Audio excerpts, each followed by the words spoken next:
Big change, catalyseur de mentalité. Yeah. Hey, j'espère que tu vas bien, j'espère que tu te portes bien. J'espère que tu es confortablement installé et que ta journée s'est bien passée. Et que tu passes un bon moment, right? On y va pour le podcast. Que dire? Il faut savoir une chose, c'est que l'épisode d'aujourd'hui, j'ai enregistré. Donc là, quand je te fais cet audio, quand je te fais ce podcast, on est 2h du matin, pour que tu comprennes, d'accord? Et j'ai regardé, parce que l'épisode s'appelle Bemba Mentalité, right? J'ai regardé cet épisode la veille, d'accord? Et je l'ai fini vers 14h. Et cet épisode était tellement, ces épisodes étaient tellement enrichissants que, en fait, à chaque épisode que je regardais, je voyais des enseignements, d'accord? Donc voilà, l'épisode du jour s'appelle Bemba Mentalité pour Chancel Bemba, aka demi-dieu, aka l'homme à la foi, aka l'homme à la justice des dieux, right? Donc on va rentrer dans le vif du sujet très rapidement parce qu'en vrai, j'ai pas beaucoup de temps. J'ai pas beaucoup de temps. En gros, j'ai 30 minutes pour te faire cet épisode, pour te faire comprendre ce que je veux te faire comprendre à travers ces épisodes que j'ai pu regarder, d'accord? Donc on va pouvoir y aller. Donc on parle alors de Chancel Bemba qui est un joueur du foot. On parle alors de Chancel Bemba qui est un joueur de foot qui joue actuellement à Marseille et qui représente l'équipe nationale du Congo. D'ailleurs, il en est capitaine, right? Je vais pas te spoiler tous les épisodes et je t'incite à les regarder pour que tu comprennes. Mais en gros, voici l'histoire. Donc, comme j'ai dit, c'est un joueur de foot qui est né au Congo, d'accord, à Kin, à Ngaliema, et qui ensuite, grâce à son football, a pu venir en Europe et a pu jouer dans des grands clubs, d'accord. On parle de grands clubs comme Anderlecht en Belgique, Newcastle en Angleterre, Porto au Portugal et là actuellement Marseille, d'accord. Qu'est-ce qu'il faut retenir de ces 3 épisodes, parce qu'il y en a 3, d'accord? Qu'est-ce qu'il faut retenir de ces 3 épisodes? Il y avait tellement de leçons, incroyable. Et du coup, on va commencer rapidement, d'accord? La première chose que j'ai notée, c'est que Dieu le met à cœur la conviction qu'il doit jouer au foot. Donc, première chose, c'est que Dieu met dans son cœur la conviction qu'il doit jouer au foot et qu'il a quelque chose dans le foot. Et ce qui est fou, c'est que quand il confronte ça à son père n'est pas d'accord. Donc, que je vous mette la situation. Il reçoit la conviction que son appel à lui est dans le foot. Que c'est grâce au foot qu'il va pouvoir bénir des gens, qu'il va pouvoir changer la vie de certaines personnes. D'accord? Que son évangile est dans le football. D'accord? Il expose ça à son père et son père n'est pas d'accord. Son père, pour lui, c'est les études. Il lui paye les études, il travaille dur, sachant que, si je ne me trompe pas, ils sont 7, d'accord? Et il n'est pas d'accord. Mais sa détermination,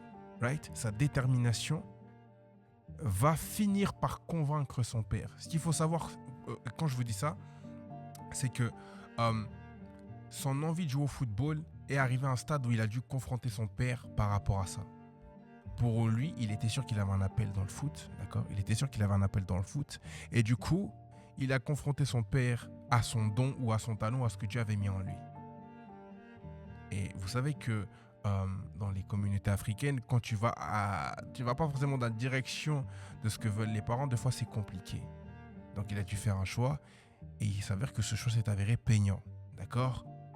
Pourquoi je vous dis ça? C'est qu'à la suite de ça, il va choisir le foot. Donc il arrête l'école, carrément pour vous dire. Il arrête l'école pour se consacrer au foot. Et son père lui donne une condition. Il lui dit, il n'y a pas de souci avec ton football. Par contre, il va falloir que tu te donnes à fond. Ça veut dire que tu vas devoir exiger de toi une discipline irréfutable. Tu vas devoir te donner corps et âme. En fait, ce qu'il faut savoir, c'est que il passe de celui à qui on dit non à celui à qui on dit oui, mais avec des conditions. Ça veut dire que sa détermination est arrivée à un stade que ça a changé la vision de son père par rapport à ce sport. Parce que son père n'aimait pas le sport, n'aimait pas le foot. That's crazy. Mais bon, on va aller. Du coup, ma question est celle-ci.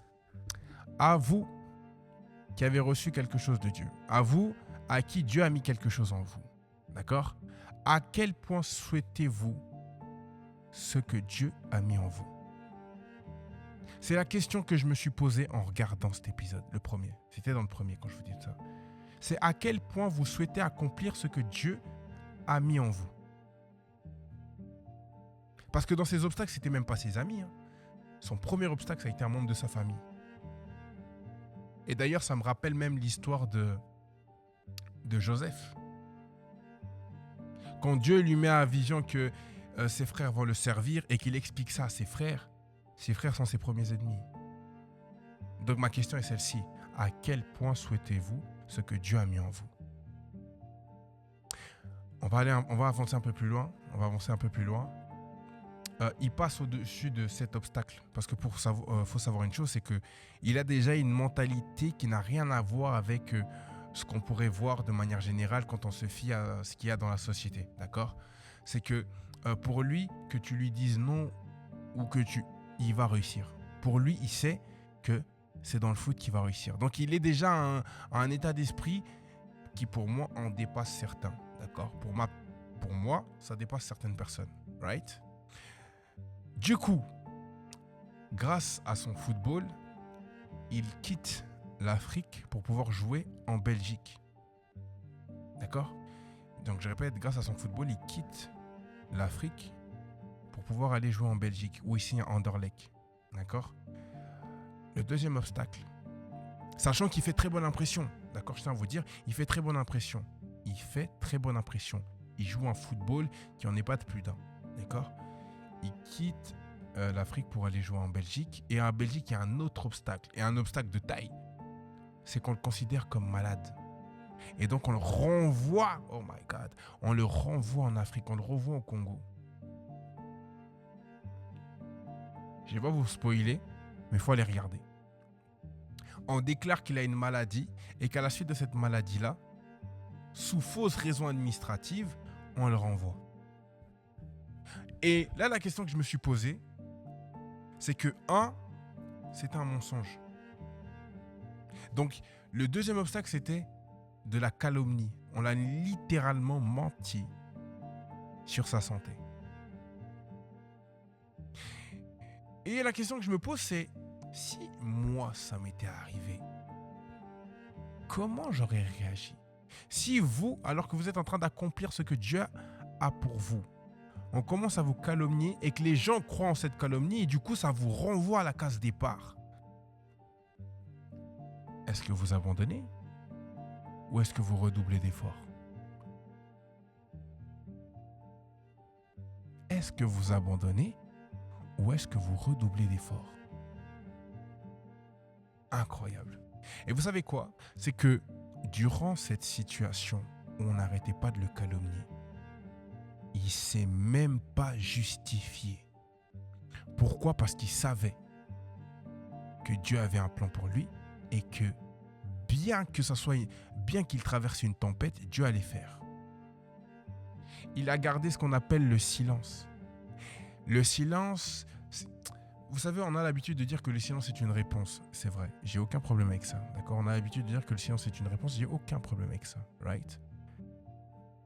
Là où ça fait toute la différence, c'est que son silence à lui, c'était pour laisser Dieu s'en charger. Oh, let's go, man, let's go. Pendant que les gens étaient en train de le calomnier, les gens l'ont renvoyé à sa case départ. Et bien qu'on l'a calomnié et qu'on l'a renvoyé à la case départ, il est resté silencieux, il a laissé Dieu s'en charger. Ma question est celle-ci. Quand il y a des tempêtes, ma deuxième question est celle-ci. Quand vous traversez des tempêtes, d'accord? Qui se charge de vos problèmes?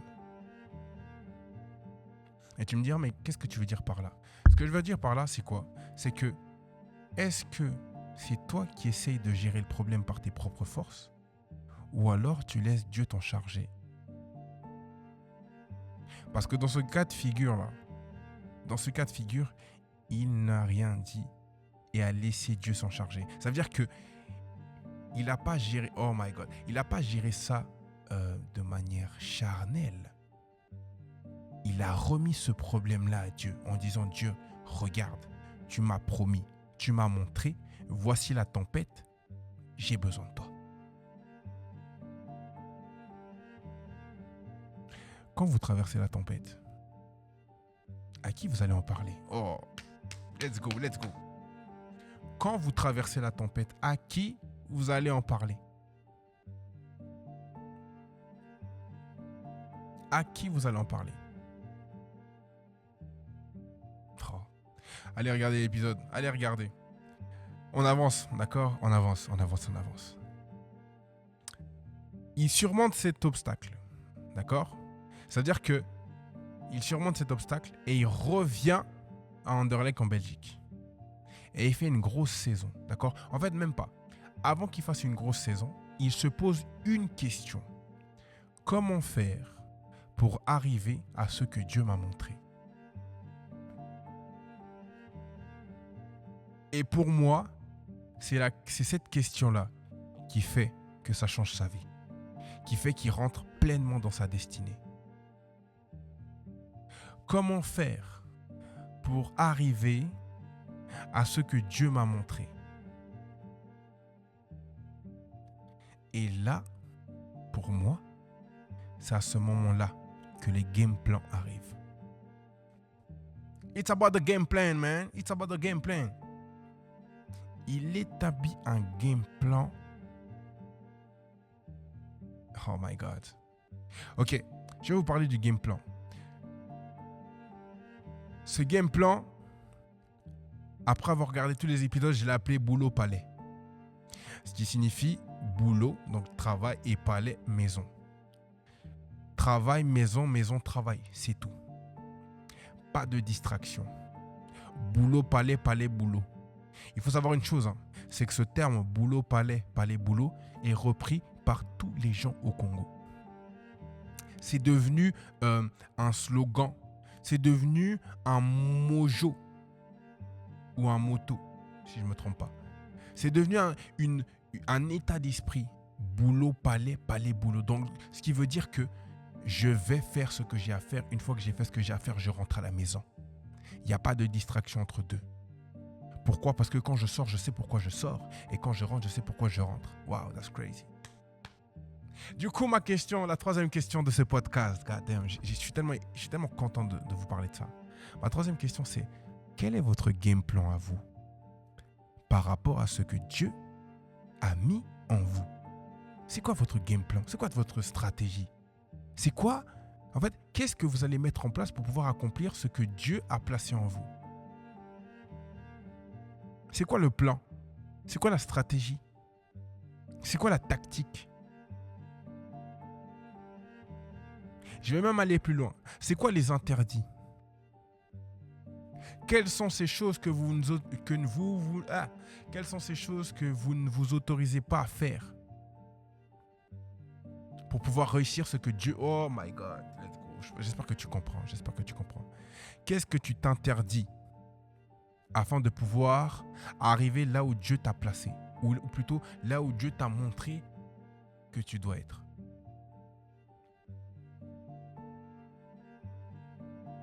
Est-ce que toi aussi tu es dans une attitude de boulot palais où tu dis bon, Dieu m'a montré, mais bon, vas-y, on va faire seulement ici, ça marche, si ça marche pas, tant pis.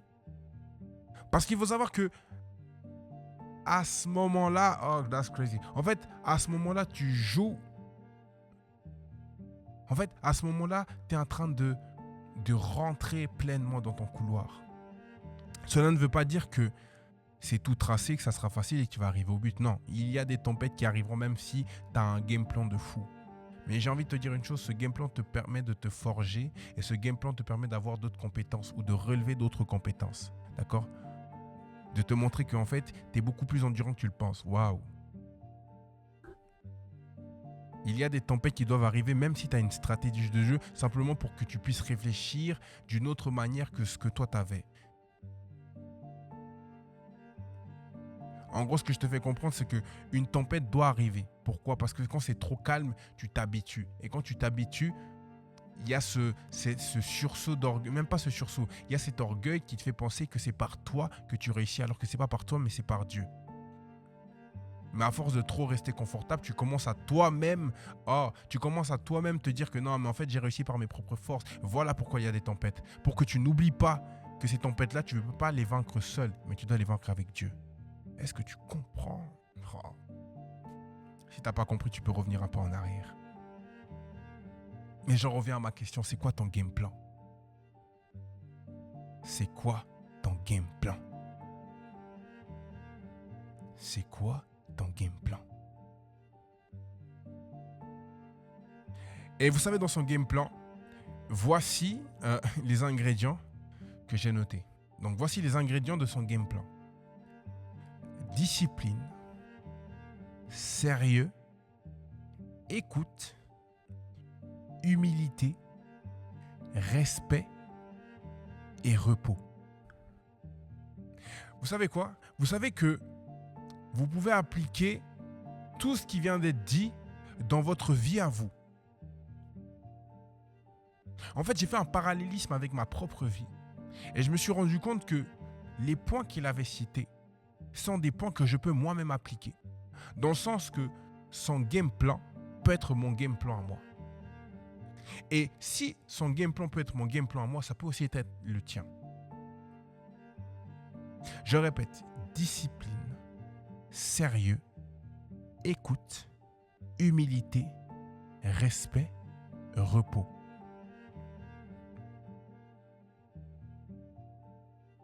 That's crazy. Et rien de plus, rien de moins. Discipline, sérieux, écoute, humilité et respect, repos. Discipline, pourquoi? C'est tellement fort. Dans les mots que je vous ai cités, il n'y a pas motivation. Est-ce que tu captes? Let's go. Dans les mots que je vous ai cités, il n'y a pas motivation.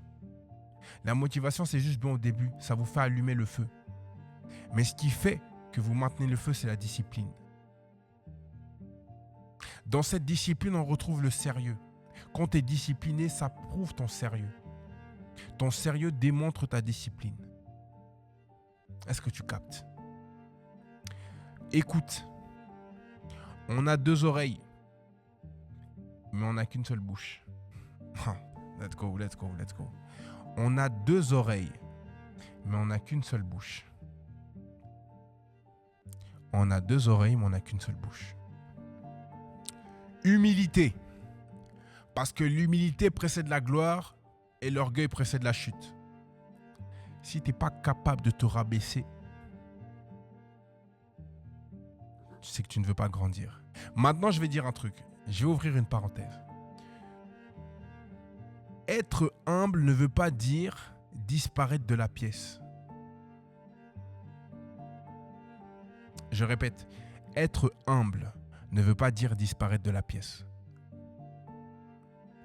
Reconnaître qu'il y a toujours plus grand que soi et plus fort que soi et que certaines choses que tu fais, tu ne les fais même pas par toi, mais par la grâce de Dieu. Par contre, ça ne veut pas dire que ton humilité doit te faire disparaître de la pièce. Non. Parce que si Dieu te place dans cette pièce, c'est que tu es important. Si Dieu te permet d'atteindre certains niveaux, c'est que tu es important. Oui, reconnaître que c'est grâce à Dieu que tu es là, c'est vrai. Mais ne pas disparaître de la pièce.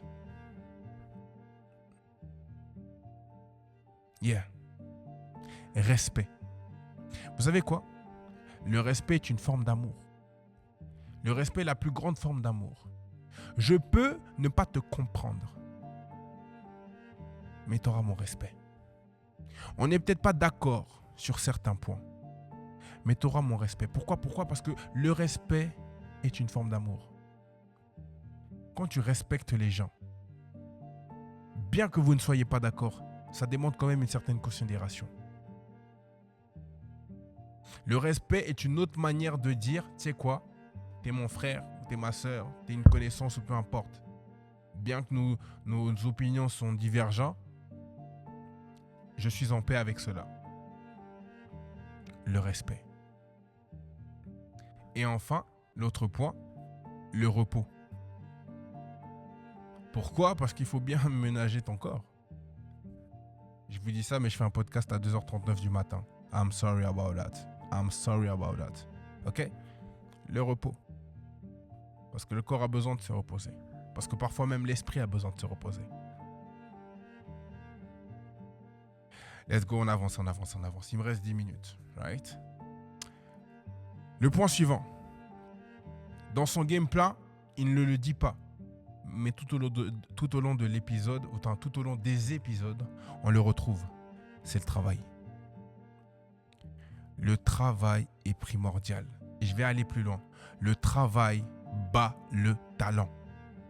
Tu peux avoir un talent et une personne peut ne pas en avoir sur un point ou sur un domaine ou sur bref. Si cette personne travaille à fond que toi tu ne travailles pas, son travail finira par battre ton talent. Le travail est primordial. Si tu veux être le meilleur, il faut que tu travailles. Dieu t'a donné un don. Ce don-là, pour que tu puisses exceller, il faut que tu le travailles. Si tu ne travailles pas, si tu ne travailles pas ce que Dieu t'a donné, tu es en train de dire à Dieu que ce qu'il t'a donné, en fait, il a donné à la mauvaise personne. Oh, let's go. Ne pas travailler le don que Dieu a mis en toi, c'est dire à Dieu, tu t'es trompé, donne ça à quelqu'un d'autre. Ça ne vous rappelle pas la parabole des talents dans la Bible? Ça ne vous rappelle pas la parabole des talents dans la Bible? Celui qui est là en mode, ouais, mais tu m'as donné un, je ne savais pas trop quoi faire, du coup je l'ai mis sous terre, bref, je n'ai pas travaillé. Qu'est-ce qu'on fait avec lui? On retire ce qu'on lui a donné et on donne ça à celui qui a pu en exploiter. Ne pas travailler ce que Dieu a mis en toi et comme dire à Dieu, tu t'es trompé de personne, prends quelqu'un d'autre. Mais Dieu ne s'est pas trompé quand il t'a choisi. Dieu ne s'est pas trompé quand il t'a donné ça. Dieu ne s'est pas trompé quand il t'a donné toutes ces capacités. Deux fois, tu es là, tu as peur de te dire, mais oh my God. Deux fois, tu es là, tu as peur et tu es là à dire, mais comment je vais gérer tout ce que Dieu m'a donné? Si il te les a donnés, c'est qu'il t'a aussi donné la capacité de pouvoir les gérer. Le problème, c'est quoi? C'est que tu veux gérer ça comme un homme alors que tu dois gérer ça avec Dieu. Do you understand what oh, let's go, man. Let's go. Bemba mentalité.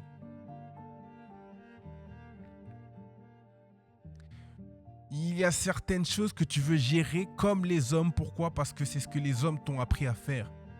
Mais si tu essayais de gérer ça comme Dieu, ou comme Dieu voudrait que tu le gères, ne penses-tu pas que la finalité serait bien différente?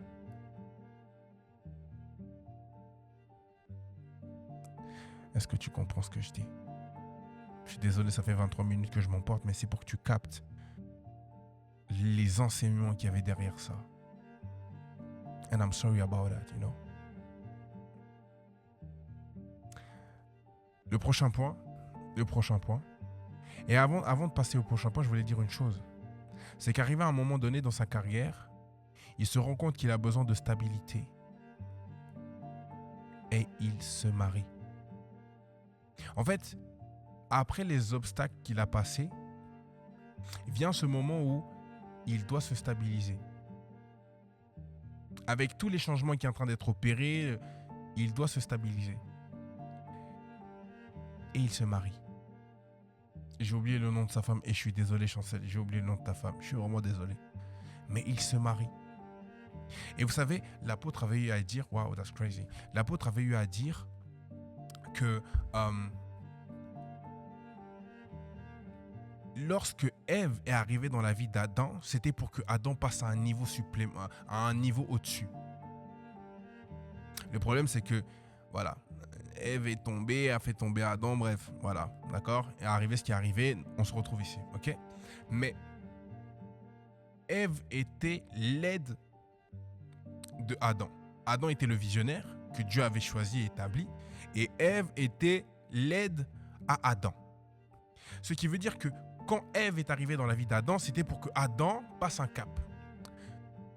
J'ai pris, en fait, cette parole de l'apôtre, je l'ai retrouvée dans la vie de Chancel. Quand il se marie, il passe un cap. Pourquoi? Parce qu'il a une stabilité, il a un entourage, il a une femme et des enfants. Qui fait que ça lui permet de garder un focus. à l'arrivée de sa princesse, cela redouble les efforts qu'il fait. Pourquoi? Parce qu'il sait que Dieu a placé un don et un talent pour qu'il puisse aider les autres. Et dans ce aider les autres, il y avait sa femme et ses enfants. Et encore bien d'autres personnes dont on ne sait pas, mais qu'il a aidé. Et là, le point que j'aimerais souligner, c'est l'importance de l'entourage. Quand vous regardez le documentaire, pour ceux qui le regarderont, vous vous rendez compte que on ne parle pas de 15 à 20 amis. On parle principalement de sa femme, de ses enfants et peut-être de 2 personnes ou 3 max. Mais ce sont des personnes qui tout au long l'ont accompagné et l'ont soutenu. Maintenant, ma question c'est, lorsque Dieu a placé ces dons en vous et cette vision, qu'en était-il de votre entourage? Qu'en était-il de votre entourage? Comment ont-ils réagi au fait que vous êtes destiné à être une grande personne? Parce que ça aussi, ça joue. Au cas où on ne te l'a pas dit, ça aussi, ça joue. Yeah. Regarde Joseph. Quand il annonce ce que Dieu a mis en lui, son entourage cherche à le tuer. Quand toi, tu sais ce que Dieu a mis en toi et que tu commences à le manifester, comment réagit ton entourage? Je ne dis pas que il faut se méfier de tout le monde. Mais j'ai envie de dire que Dieu est capable de te montrer qui tu dois garder et de qui tu dois te séparer. Yeah.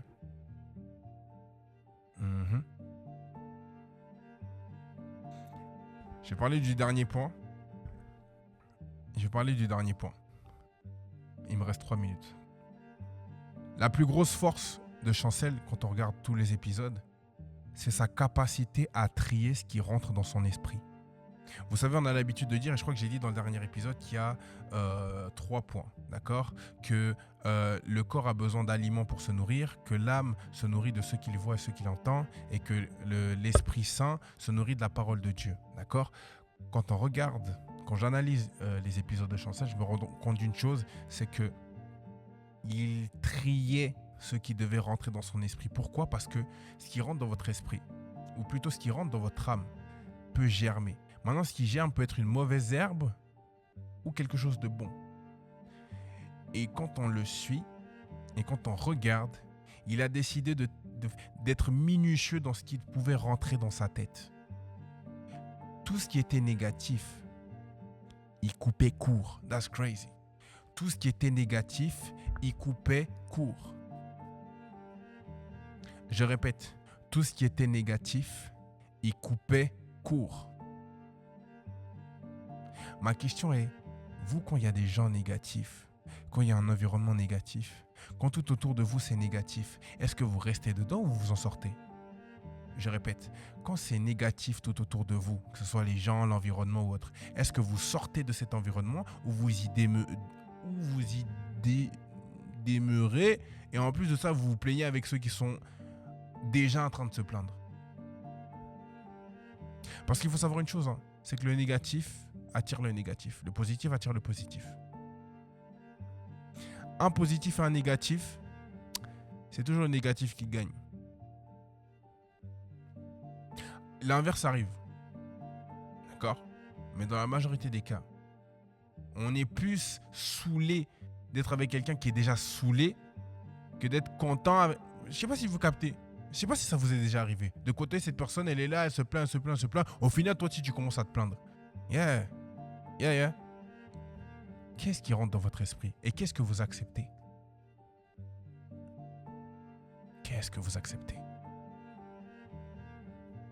Et le troisième point, on va y arriver. Je suis désolé pour la vidéo. Faudra suivre le reste sur Spotify. On se dit à très bientôt. La suite sur Spotify, c'est tout ce que j'ai à te dire. C'est Yop, right? Parfait. On va pouvoir continuer avec la vidéo, d'accord? On va pouvoir continuer avec le podcast. Les fidèles, right?